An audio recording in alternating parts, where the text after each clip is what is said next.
Hello and welcome to the webcast, Exploring Data Science Careers in the Water Sector. My name is Miriam Hacker. I'm a research program manager over at the Water Research Foundation, and we are glad to have you here today. Now, before we get started, just a little bit of housekeeping. We have the opportunity for folks to answer or possibly answer some questions, but also primarily ask any questions that you have. Given the fact that this is really about different careers in the water sector, we're anticipating that there might be questions from people who are attending. So if you could, please use the Q&A box to ask any of the questions that you have. We're going to have slides and recording of this webcast available online at the Water Research Foundation's website. You'll also be able to download the slides now under that Event Resources tab. And then you'll have a certificate of completion as well. We'll do a quick survey at the end to make sure that we're able to get your feedback on how the webcast went. Typically, we do webcasts on some of the research that's ongoing. So what you can expect from today's webcast is a little bit of an introduction to the Water Research Foundation, in case you haven't already had one. We'll also have a really amazing set of panelists to talk about their own careers in data science in the water sector. You'll also have some opportunity to understand how to stay plugged into data science in general in the water field and some Q&A. We're hoping to have a really engaged panel. I'm really excited because we have a number of folks from nonprofit sector, the private sector, as well as the public sector to talk about what the water sector is doing in this space. And so we're glad to have you here. We're glad to have you join us. And let's just dig in. So for those that haven't had a chance to get acquainted with the Water Research Foundation, we are a nonprofit organization. Our main purpose is to advance the science of water. We do that really through making sure that we provide high quality research, and we partner with folks that are in the industry, so utilities, consultant manufacturers, nonprofits. And we also partner with folks that are actively doing research in the space. In some cases, it's hard research on treatment programs, configurations, looking at optimization programs. We also do research on some of the more social science side of things, such as utility management and operations, workforce development. And so our mission really is to help our subscribers understand the opportunities and to actively solve the problems that they're facing with how to provide basic services in this field, this sector.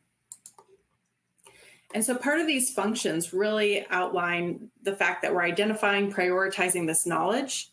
We're helping convene and create connections between folks that have questions in the water sector with folks that are really best suited to answer those questions. Also really thinking about innovation and how do we accelerate the adoption of new technologies and making sure that we can help disseminate our findings in a way that is broadly applicable and accepted by the field. So what brings us here today is data science, looking at intelligent water systems or digital transformation. And what you see on your screen right now is that the Water Research Foundation organizes its research in 5 major themes. Part of our identity is that we're a one water organization, which means that you won't see any of these themes centered around drinking water or wastewater or water reuse, because we understand that the topics that face the water sector are generally applicable in an integrated way. And where we sit today is really in a cross-cutting theme, digital transformation and how the water sector is evolving with digital tools that utilities and other organizations are integrating into their operations. That is broadly applicable across the board. We see that not only in our healthy communities and environment, but also in our optimization programs, also in our management. And that's what we're excited to learn a little bit more about today. So before we get started, I feel like it'd be a missed opportunity if I didn't introduce you to a little bit of the research that we're currently doing. I want to make sure we save time for our panelists to share about their experiences, so I'll do that. However, we've been doing projects and active research in intelligent water systems since the 90s. You'll see on your screen here that we've had a number of projects ongoing for decades. And the interesting finding here is that we've really had an overlap, not only between intelligent water systems, but the different areas that they touch within the water sector, and specifically looking at how we're equipping our workforce to be able to adapt to these needs. And you'll see, even back in the early 2000s, we were thinking about succession planning. And what does that look like for the information age? What does that look like for preparing for the next generation of workers, or for people that are transitioning beyond? How do you make sure that that institutional knowledge is retained? That was through our project number 2850. We also are starting to do projects in the late 2000s on workforce skills for intelligent water operations. So as we're starting to see an evolution in the technology, how is that impacting the way that treatment utilities and facilities are operated and maintained? And this last one actually segues us into one of our active projects that's ongoing about the skill sets that are necessary for enterprise management approaches for the digital age. And so we actually are thinking about, what does it look like with all these new technologies that are coming in? What does it look like for day-to-day operations? What does it look like for the skill sets that people are looking for as they're recruiting and hiring for these different positions? And so I'm so excited because we actually have our principal investigator who is here to talk a little bit about two connected projects. And so I want to introduce Prabhu Chandrasekaran, who is going to talk through first a general approach to artificial intelligence and machine learning based approaches, as well as how it impacts the workforce. Prabhu? Hey, good afternoon, everyone. Perhaps good morning to several others. Miriam, thank you for giving me the opportunity to be here. I am the principal investigator for this Water Research Foundation project 5189. Again, thank you so much, Miriam, and the Water Research Foundation for giving me the opportunity. This is, as Miriam was talking earlier, while this is focused on artificial intelligence and machine learning applications within water industry, there have been numerous other projects in relation to how we can apply digital technologies and solutions in a better way and keep up with some of the advances that are happening, whether it's a hardware technology or a software solution in the water industry, and ultimately, serve the end users within the utility, as well as creating benefits, quantifiable benefits to the communities and the stakeholders that they serve. Along those lines, this project specifically is focused on who has been doing what.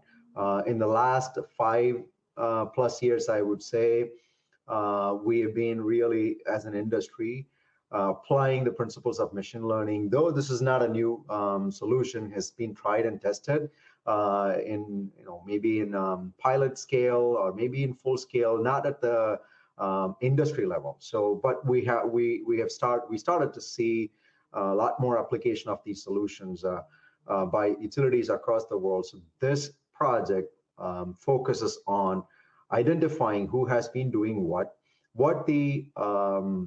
how did they go about in approaching the implementation of machine learning solutions, either for operational optimization or capital investment, both ends of the decision-making spectrum, right? One is really millisecond level at the operating floor level. Maybe the other one is more on the strategic planning, long-range planning level. So how do they go about and do these things?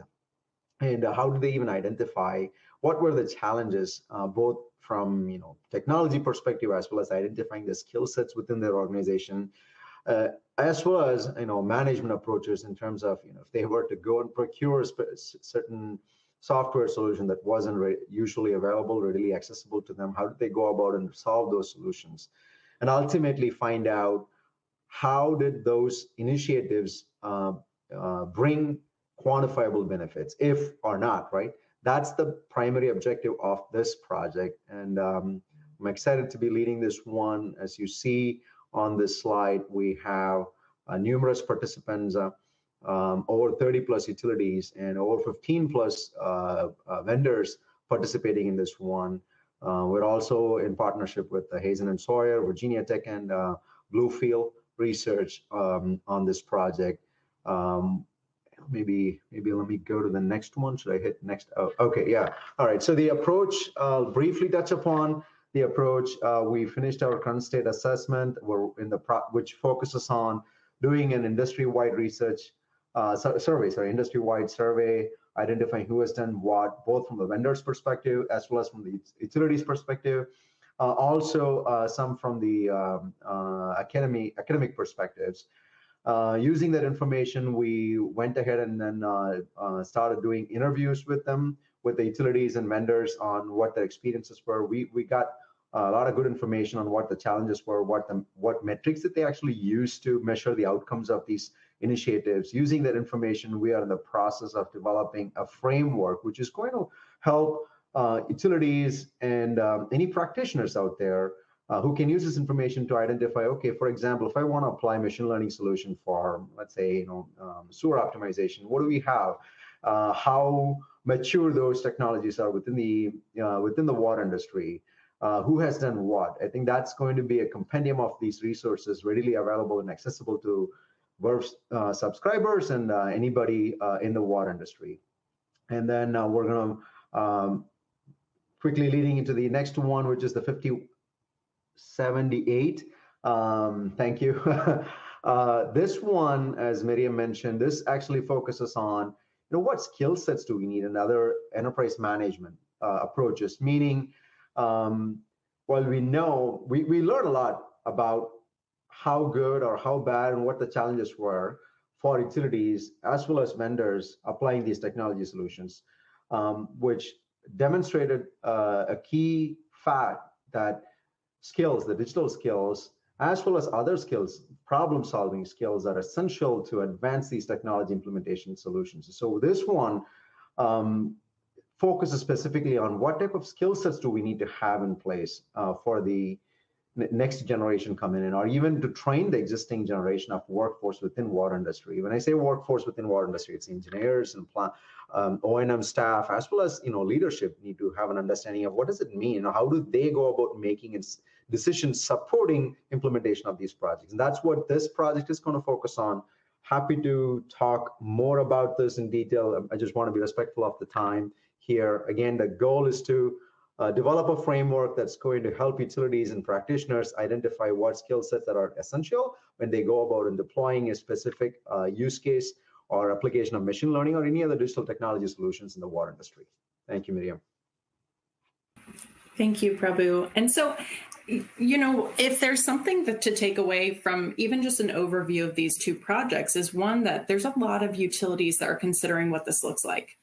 And it's not just utilities, it's a partnership across all the different sectors, the nonprofit, the public, as well as the private sectors, trying to come together and understand, how do our water and wastewater infrastructure advance with the times, and how do we undergo that digital transformation, and it affects who's coming into the industry. And so what I'd really like to do today is introduce some of our panelists. And as I do it, we're trying to keep this a little bit more informal. We want this to be a bit of a conversation. And again, if you haven't had a chance to put some burning questions that you have about data science careers, we'd love to hear from you as we're going through these introductions. But first, I'd like to introduce Riley Rubino. She's an associate data analytics engineer over at Metro Water Recovery in Denver, Colorado. And one thing that I've asked all the panelists to do is to first give us a little bit of an introduction of your journey to that data science career in water, but then also to answer that question, what does data science look like to you? Because it might look different for everyone on this panel. And so I'm excited to learn a little bit more. And Riley, if you want to jump in, please. Hi, everyone. Happy to be here and share my experience with you, and hopefully it provides some value. So I'm still on my journey to a data science career, actually. So I am a data analytics engineer. I've been in the role for about a year, and it's my first role in data. My background is in engineering. I started with an environmental engineering degree, and then I moved on after college to doing a design engineering role for a manufacturer in the stormwater industry. Did that for 5 years, and I found myself at Metro in a temporary engineering position. And lucky for me, they happened to have a full-time position my time as a temporary engineer, and I was able to pursue a data role within Metro. And what got me into data was I was very excited. Every time I had a project with programming, I was just so excited to come to work and work on my projects. My background was Visual Basic, so I would just do some simple scripts in Excel applications. And so I decided to give it a try. So here I am in my data role. And what I do on the day-to-day is two big things are visualizations and calc management.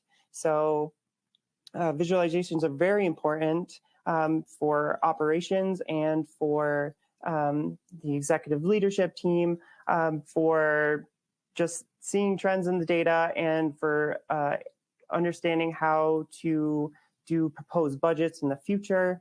And calc management is also super important because that is a main role in my job, is actually connecting to our databases, making sure calculations are performing correctly, that they're not stalling out. Maybe a data source path has changed, and making sure all that is going strong. And the thing with making all these calculations is it's more and more data to maintain, and that is a big challenge in the field. So my role is to develop solutions to help audit these calculations and make sure everything's going well. That's fantastic. Thank you so much, Riley. We also have Shirley Bendak. She's a senior advisor with the Smart Water Networks Forum, also known as SWAN, and typically based out of New York City. And so, Shirley, I'm curious, what did that journey look like for you? First of all, for having me, and it's a pleasure to hear a little bit more about Riley's journey. So mine is a little bit different in the sense that I do not work for a public or private utility. I'm the senior advisor for SWAN, which you mentioned is the Smart Water Networks Forum. It really falls into that kind of nonprofit sector.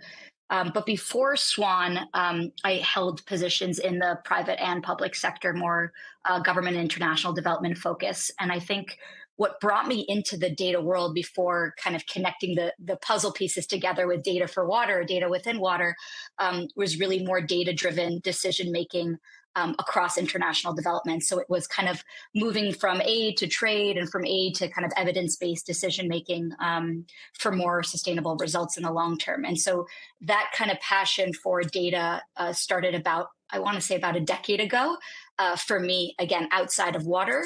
And what brought me to water was really not only the connections that I made over the years, but really just this kind of more impact-driven approach that I wanted to contribute to something a little bit beyond, right, my day-to-day. And so that's kind of what brought me my background. I was originally from Israel. And so really just growing up across in terms of scarcity of freshwater resources and being drawn towards kind of the innovation field. And there's so much, I think you mentioned it in the research work that the Water Research Foundation doing and also that SWAN's doing, that kind of drove me into really approaching innovation within the water sector from that data-driven lens. So that, I think, is what brought me a little bit in towards that journey.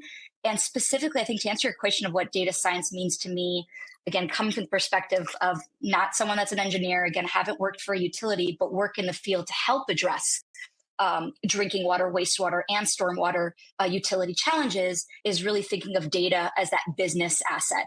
And so if I'm looking at different verticals within SWAN as an organization, being able to understand better our metrics, our KPIs, what's driving performance on the marketing side of things and business development, how to make sure our members really see that value that we're providing them. So for me, it's, again, a little bit of a different lens on data, but I'm happy to dive deeper a little bit and answer any specific questions that come my way. But thanks again for having me.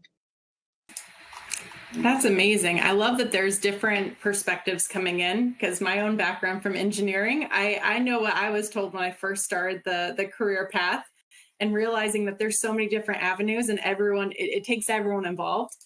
Prabhu, I want to come back to you. We weren't done with you yet. So for folks that are on the call, Prabhu is the VP of Intelligent Water, or he's the VP for Intelligent Water National Practice Leader at Arcadis, and based out of the Washington, D.C., Baltimore area. And so, Prabhu, how did you get to where you are today and working on 2 WRF projects among so many other things? Well, two important questions, I would say. I think as a practicing engineer, I would say dealing with data is not anything new, right? using data to either work on better basis of design, automating things using scripts in VB scripts within Excel, try to make your life easier has always been a case for myself and several others, not just for myself. I think I work with folks who go gaga on using VB scripts and automate everything as possible, right? So that has been always there.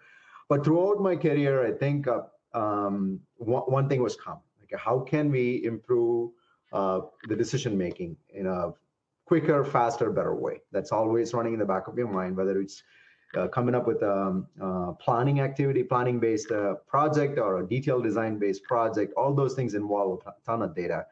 If I were to point one specific situation in my career that really got me, pivot more towards the data side of things, was when I was working on WSSC's consent decree program management. We got to a point where how can we actually help communicate the challenges that we have in managing the program and helping get an extension with DOJ and EPA. And that was one of the first times I got involved in building a massive Excel model, which will take a lot of time. I don't know if if you click the button, walk away and get a cup of water and come back, it'll still be running, right? So that was the time I realized, okay, this is important, that how effective we are able to use data in ways that I did not even think about, not just for designing, but in this situation, building a model to communicate how difficult something was at a programmatic level. So that got me into thinking more about, I got to go explore what else is going on. And that's what got me in my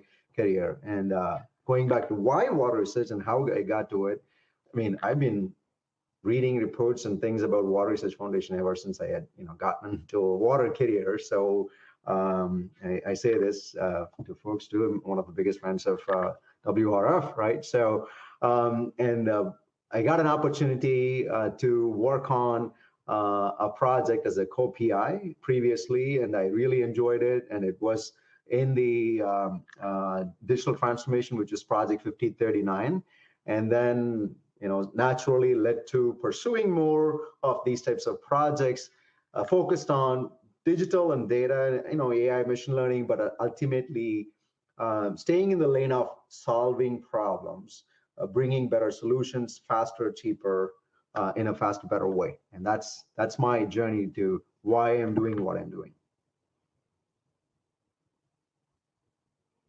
That is fantastic. Thank you, all of you, for giving that background and information. We already have some questions coming in from the group, and I'm so excited because they align really well with our lightning round questions. And so just to get us started, I know we've got a few different backgrounds here on the call, but Prabhu, do you need an engineering degree to work in the water sector? No. As an engineer, I would say no. I'm not. That's my experience. I worked with really phenomenal people who did not have an engineering degree. I worked with operators who are, natural problem solvers. I think what you need to be, I would say, not just in water industry, I think it's common, but specifically being in the water industry, you need to have that problem-solving mindset and have the curiosity to, dive into different aspects of it and having that open-mindedness to learn different things that you're not. And those are the essential elements of it. And once you have those basic traits, then you can be in water industry. That's all. And last but not the least, you should be able to work with people, right? It's ultimately all about the people. Be respectful and appreciative of where everybody is coming from. That's essential. Engineering degree will come later. You can learn those all those aspects on a YouTube from Stanford, or I'm just saying all these. I go watch these videos, right? Free YouTube videos. So that's my take on it. Well, and Shirley, I'm curious, given your background beyond the engineering space, are there like some specific examples of other types of career paths or degrees that could be really helpful to the water sector that folks might see themselves in? that are on the call today or the webcast today? Yeah, it's a great question. Again, coming in from perspective, I agree with Prabhu's answer. I think it's a humble and honest one as well. And I think if anything, I think I'm looking just for, in general, right, people that are curious, and I'm hearing from others as well, people that have this sense of curiosity, that are looking at water as a passion, not only as a generic career path. There's something beyond a traditional job description when you're looking for, for your next role, or if you're looking to, move across within your role. So for me, I came from more of a sustainability, like the science of sustainability, the business side of sustainability. That was the degree I went on that type of journey. So again, that business side, and then that's what led me to really looking at water as indeed as a business, as a human right, but it's also a business, right? So that for me, I think a business background is incredibly helpful. We need to manage water effectively. To be able to manage water effectively, we need data. We need to know how to clean data. We need to know how to analyze structured data. So those types of elements, I think, are incredibly useful. I also think there's a traditional domain expertise, right? Beyond an engineering degree, really specifically within the water sector, that you can go and pursue. And then you expand on that today, which I think is possible indeed, as Prabhu mentioned, with so many open source tools. Education is not anymore a barrier for anyone. You can really expand on that domain expertise with fundamental data science background. And I think that's the unique bridge that has happened. And that will continue to happen. I think Riley is a walking example, or a running example of that in her position. But I think bridging that gap between domain expertise and that data science skill set, it's not a unicorn. They exist. Hopefully many of them are on the call today. And I think that will continue to happen when we see new programs across universities, and again, across some of those open source educational formats. So yeah, but again, happy to expand on that. Yeah. Well, and I know even from what you both had just mentioned, I'm hearing business degrees. The utilities, a lot of the utilities are in the public sector. So public administration, policy work, looking at public health, environmental science. And those are the different domains of expertise that could be a great foundation. And then that data science really is the translational skills between that and the water sector. Absolutely. Okay. Water resource management, right? I mean, there's so many we could discuss. I don't know if anyone can throw in chats or comments or questions about it, what they studied and how they then applied. But I think the more diverse backgrounds we have, it's going to be helpful to almost question the way we go about things, to question the status quo, right? Sensing those, looking for those opportunities for efficiencies. If you have the same background, same context, you might not think of problems in a different way, which I think is essential. So. Yeah. Even human-centered design or communications is turning into a huge space for utilities. And like Prabhu had mentioned, he had been working with WSSC, which is a regional utility in the DC area, on how are they making decisions? How do you model that information? And then how do you take that to the board? Riley, you had mentioned that. So I'm kind of curious, Riley, what are some data science skill sets that kind of helped you transition into your current role? I know you talked a little bit about it, but is that something that you think could be translatable to other organizations, that people that are curious in working in the water sector, maybe they're transitioning from engineering to more of a data science role? What are some of those skill sets that might be helpful to look into? Yeah, so Excel is always just a very great program to have a base understanding of. A lot of people use it. Engineers love it. So having Excel experience is very important, I would say. And then having some kind of programming language. It doesn't matter what it is, but understanding the concept of programming could be very, very helpful. At least it was for me. And if you're getting into data, then you probably enjoy that type of that work. So I would encourage learning some kind of programming language, whether it be Python. Seems to be it's open source, so doesn't really have a ceiling. It's just you can just do so much with it. So that is actually one that I'm currently learning. Let's see. So yeah, then there's other. I use a program called Ultrix, but that's more of a that's probably an expensive program through this program. So this might not be something that you could learn before jumping into a job. But jumping into my role, I didn't really have too much of a base of like databases, which could be helpful information to know, but I learned it on the fly. And if you are just one of those people that can kind of quickly learn these skills and you are excited to learn these skills, someone will take you on and take the time to actually teach you these things. From the others, thank you, Riley. That's fantastic. And I know there was some questions in the Q&A about, like, are there specific programming languages that people need to learn? And I know you'd answered that, Riley. I'm curious, Shirley, Prabhu, are there other languages that you would add to the list that Riley's already provided? Go ahead. I was going to say our language. We have a really active Swan utility member, Dr. Peter Provost, out of Culloden Water in Australia, who has written essentially full books about this and how it's just within your fingertips, right? Just a quick Google search, you can read about it, you can leverage it basically to understand, really not just to see what the problem is, but understand the magnitude of the problem, be able to cluster information, structure that data. He's applied it in understanding smart metering and others. So I would say I personally do not have experience in that, but I'm curious about Prabhu and your reflections on that. I agree with you. I mean, depending on this goes back to the classic debate of R versus Python. I don't think if there's any winner there or not. So, but Python has been getting a lot of popularity, I would say. But going back to the first question, I think that's what you're referring to, skills and certifications. There are several of them. I don't know if there is one I would necessarily point to. I wouldn't really focus too much on certification. I would probably recommend to have a hands-on experience, even a simple problem, right? But having an understanding of what problem you are trying to solve, it could be a simple pump optimization or even something that you have worked on. Use the language to demonstrate your ability to play with the Python or any type of programming for whatever the decision you're trying to make, right? Help make better visualization, either bringing it over to your Power BI solutions, having a little bit understanding of data engineering. I know we talk about data science, but I do want to talk a little bit about data engineering, which focuses on building pipelines of where data comes from.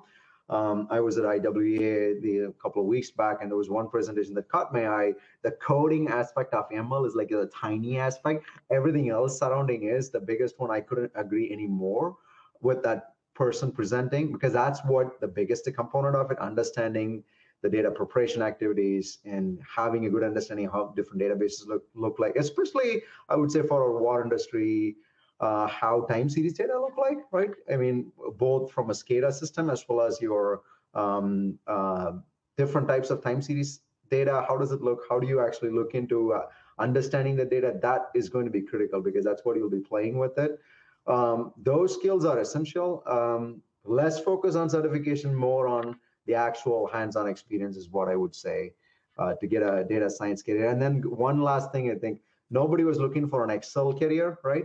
I think that's what people need to think about. Excel is a tool, same as data science is a tool for any engineer who's working on. So it has to become a foundational aspect of any engineering role in the future.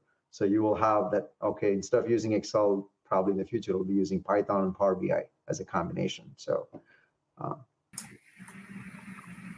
That's great. Man, there's a lot of information in here, and I'm just going to clue in folks that are listening. We have already decided we're going to try and synthesize all this good information into a blog post, which is why you might see a little QR code in here, because we also want you to be a part of that conversation. So it does align with some of these questions, I promise. My animations were a little off today, so bear with me. But we will be synthesizing all this really great information that's been coming in. And so with that, I'm curious, we also had this in our Q&A. Where are these jobs? What are these types of jobs in the water sector? And are there some examples of where they're getting posted? So for example, Riley, where did you see the utility job with Metro? Where are utilities posting these positions? Or, for example, Prabhu, what does it look like for consulting firms that are looking to hire? Where are they posting this information that people can start monitoring? Or surely, I know there's been some really cool developments happening with SWAN on the career pathway space. Yeah, I could start. So for me, it was kind of like a right place at the right time kind of thing, I think. It's just a simple internet search for my case where I saw it pop up and I went for it and ended up getting the temporary engineering role. And then through, good work ethic and excitement about a certain position, then if you're already in position somewhere, it might be a little easier to find your way into the role that you actually want within the organization. So it might seem like a waste of time at times, but to just get yourself in and then work your way once you're inside to where you want to be is a tactic. But you could also just use networking, LinkedIn, and organizations like this. Just be involved and talk to people, and you might find an opportunity. Yeah, I fully agree. I'll just add on, Miriam, with your question. We at SWAN, we do have a young professional arm of SWAN called RISP, Rising Smart Water Professionals, which is what we're engaged in, is really empowering the next generation and really the current generation to embrace a career in smart water and expand their career skill sets. And that's through different mentorship programs. So linking them not necessarily only with seasoned professionals with 10, 20, 30, even 40 years of experience, but those that are just in that initial stage, even that 5 year, 5 to 10, and it's really, really helpful because you're not seeing it as a reach. You're seeing this as an existing really person figure that can really help provide that concrete mentorship. And I think, Riley, you touched on that. Sometimes it's not what you know, it's who you know. I think you referenced it in a much smarter and more eloquent way than me. But the point is that through that mentorship, you can really talk to someone that has that context that can be helpful as well. And within that RISP network that we do have that dedicated Smart Water career portal. And that's really, really helpful. I'm happy to share the link afterwards as well, where it's essentially a consolidation of resources to find your next job in smart water from external resources. I do know that many of the organizations through SWAN, whether it's the utilities, do post jobs, of course, on their own websites. Sometimes it is through recruitment agencies, but those are usually really limited to kind of mission critical kind of agencies, recruitments. They're very, very highly targeted. Unfortunately, not enough in water we see, even though it's needed, or more in that energy and other infrastructure, but we are seeing a move towards that. And I think, I agree. Word of mouth, attending conferences, not necessarily some of the larger ones. Also budget-wise, right? You want to use your budget effectively, especially as a young professional. So maybe some of the state sectionals, smaller events where you can really get to know each other. Attend roundtable sessions. That's probably one of my biggest tips. Don't just go to the large plenaries, even though it's a nice photo op, but really talk to people, engage in conversations versus those photo opportunities. I think that's really helpful. Is you're part of the discussion. You're not just observing a discussion. You just pull up a seat right next to someone. You never know what that can lead to. I know personally through many colleagues and friends that it's led to great relationships, if not fantastic job opportunities. So again, those types of resources are really helpful. Lots of courses that you can find as well, and then find relevant graduates that also attended those. But I'm not seeing enough, let's say, in the digital water space of jobs posting, but I think it's happening. But sometimes, again, it's through that network that you'll know of a job before it's posted. There's this kind of saying where if you see a job online, maybe it's already kind of been filled. So you want to get to that potential position as early as you can through the networks that you form or can form. Yeah, great point, Shirley and Riley, about finding those resources and mentorship. I can't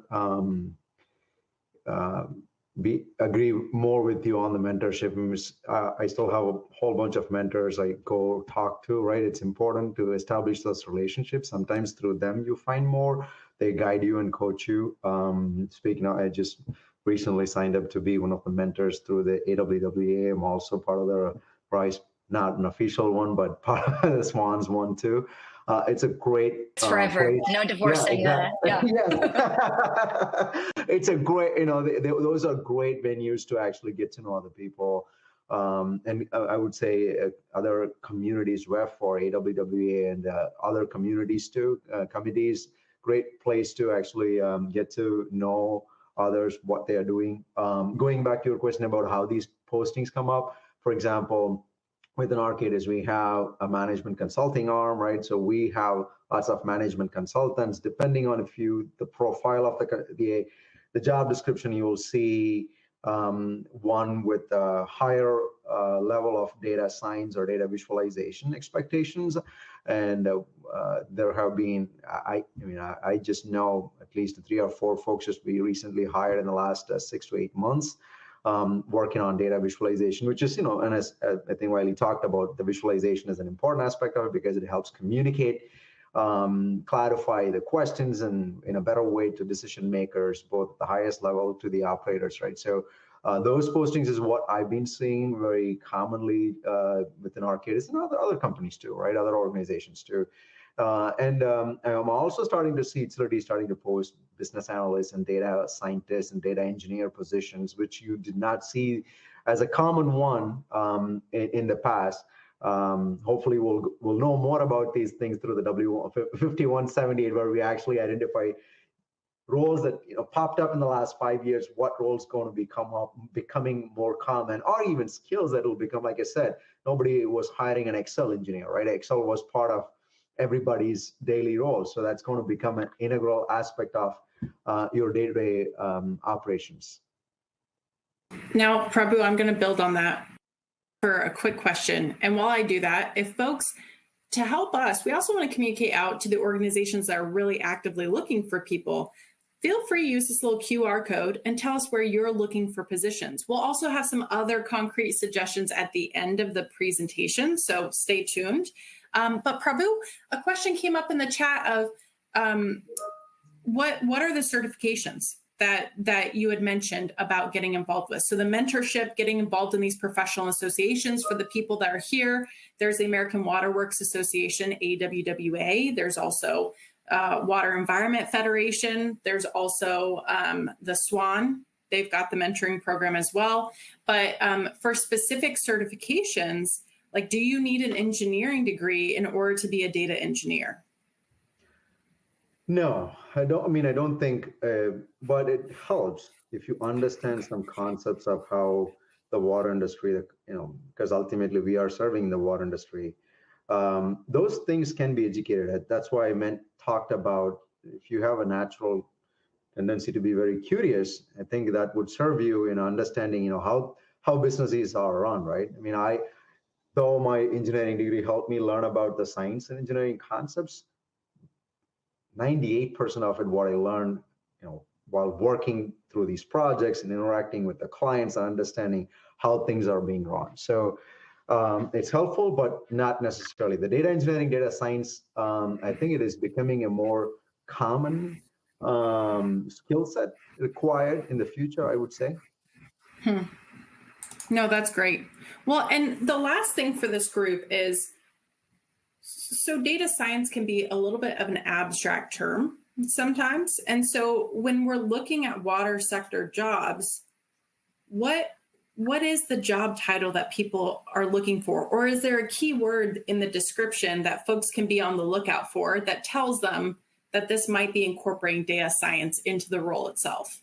Are there any tips on how to look for those positions or to sort through them a little bit better? I think Prabhu touched on this a bit. I definitely have seen the data engineer, which is kind of trying to combine the best of those worlds within one, right? So that's a pretty simple one, maybe not as creative, but data engineer. I've seen data architects in some cases, which again is a little bit more high level in the structural of really analyzing data across various systems. I've seen some that are more on the kind of data and innovation or intelligent kind of infrastructure things surrounding that realm. I can give some global examples because that is happening a bit more. For example, in the United Kingdom, I've seen actual positions that have been formed surrounding, for example, smart water managers. which did not exist, back 10 years ago, before I started collaborating with, 9 years ago, we started collaborating with Swan. So things are happening in that domain. I absolutely agree with Prabhu's comment. I think we'll see more of that. I'm trying to think if there's anything else from the top of my head. I'll have a think about it. I did see some of the questions coming in there from the group here, but in terms of search, yeah, I mean, anything to do with some type of an analysis, machine learning is going to pop up a little bit, AI, it's going to happen. I think it's our challenge to everyone here is to rise a little bit above that hype and above that noise and showcase actual practical use cases and examples. You mentioned, an example of a pump optimization project you did, or predictive modeling. That's going to be helpful, kind of showcasing the before and after scenarios and what type of projects and what data science skills and tools did you apply. I think that's going to be really, really helpful. Yeah. Maybe data modeler, maybe not focus so much on the actual position, right, what it's labeled, and actually pay attention to the description of what skills you need, like parsing data and data transformation and data analysis. I would focus on. No, that's fantastic. Well, and Riley, I'm going to come back to you because I'm curious, what is something that you enjoy the most in your day-to-day role? What is something that in this new transition to more data science career that's been really exciting for you? Yeah, anything that feels like a puzzle to me, I love. So I'm working on a project right now that's parsing through XML files to try to extract the information that I need. And it's I'm using a Python library called Networks, and it's something that I recently learned because I'm actually in a class for applied data science right now. And I'm using these skills that I'm currently learning in a class. And so applying it immediately, I'm having a lot of fun with it.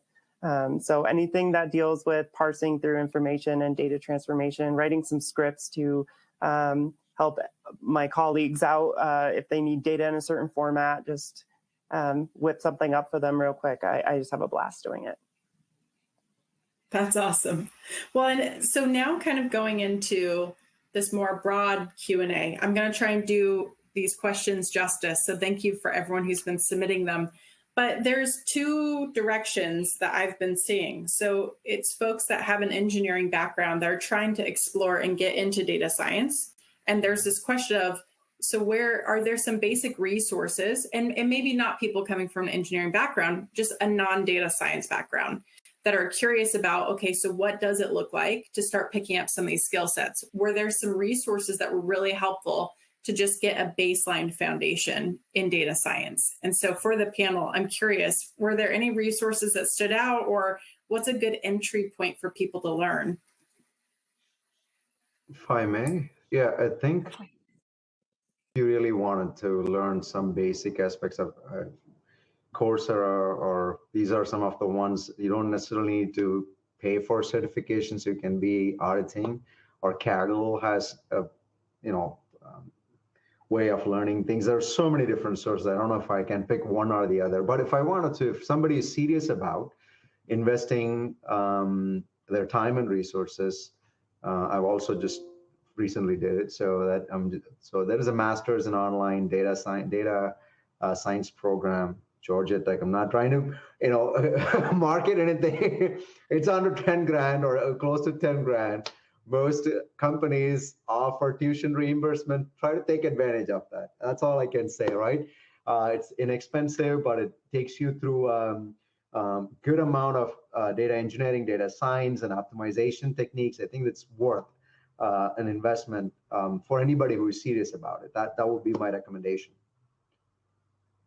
Yeah, for me, there's tons of information online, but I wasn't disciplined enough. I tried it, wasn't disciplined enough to actually move my progress fast enough. And so after enough time went by, I was like, okay, I'm going to commit myself I just did a 12-week program because I do have a full-time job. So master's seemed a little long for me. So I committed to a 12-week program, and I am learning a ton. So hopefully coming out of this program, I'll be able to take on more data modeling roles, data like actual data science roles or projects. So yeah, looking forward to that. And there are short programs that could suit your needs. That is fantastic. Yeah, go ahead. Sorry, Mr. Or something came up to my mind. Maybe it's sleazy consulting marketing for Arcadis right now. All right. No, I love it because we have a program, what's called a citizen development program. We select a cohort of 100 people from different business lines, and they get trained through Pluralshift. So they go through different data science aspects, and it's all fully funded by Arcadis, right? So several of the engineers who are practicing, who have an interest and have gone through some basic understanding of what these get selected, and we have 2 cohorts every year. So those are some things that I'm really just proud of, and seeing how invested in training the next generation of workforce to be prepared to serve internally as well as serve our clients. Right? We see that, we see a lot of application of machine learning and data science on a daily basis. So it's important that we train our folks too who have expressed an interest. That's one way I see how you can get trained. That's fantastic. And you've got some support from folks thinking about that program at Georgia Tech in the Q&A. So the other folks have tried this as well.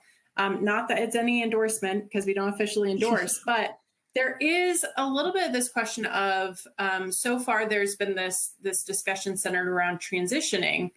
And I'm going to linger there a little bit, but I also want to recognize that there are questions about what about the folks that are in, like, they did their training in the statistical modeling and in the statistics, the applied mathematics, like, is there space and what does that look like in the water sector? From a research standpoint, that's amazing. We need that for research because a lot of times you have the subject matter experts who kind of know how things operate in the day-to-day in the water sector, but they need folks with that very specific expertise to do the analysis and to think about what the findings are telling them. So from a research standpoint, we use it quite a bit, and it's really valuable, especially in looking at general trends and figuring out one great example where this has been relevant has been in the affordability space and looking at rate making. It's really required the statistical analysis of economics and how that's being done. There's others that do that as well. So we're going to go back to that. But I also want to talk about folks that are curious about, do you need to, and we'll do lightning round on this one. So do you need to be working in the field in order to be an engineer or like, to work in the water sector, do you have to do a field work as an engineer in order to do that? And that can just be a yes or no if that's helpful. And also, what's a good way to get experience if maybe you are earlier on in your career? And I've been there, so I empathize with the person asking these questions.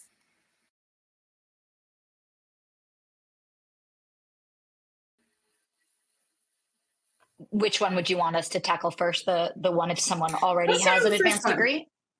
Let's tackle the second one. Moving beyond the advanced degree, do you need to be working in the hard engineering role in order to work in the water sector? No. Okay.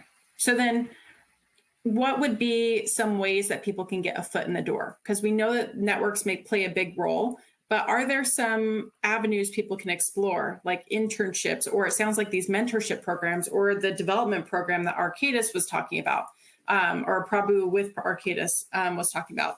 Are there other entry points that can help people that are early on that maybe don't have the direct experience yet that need to develop it?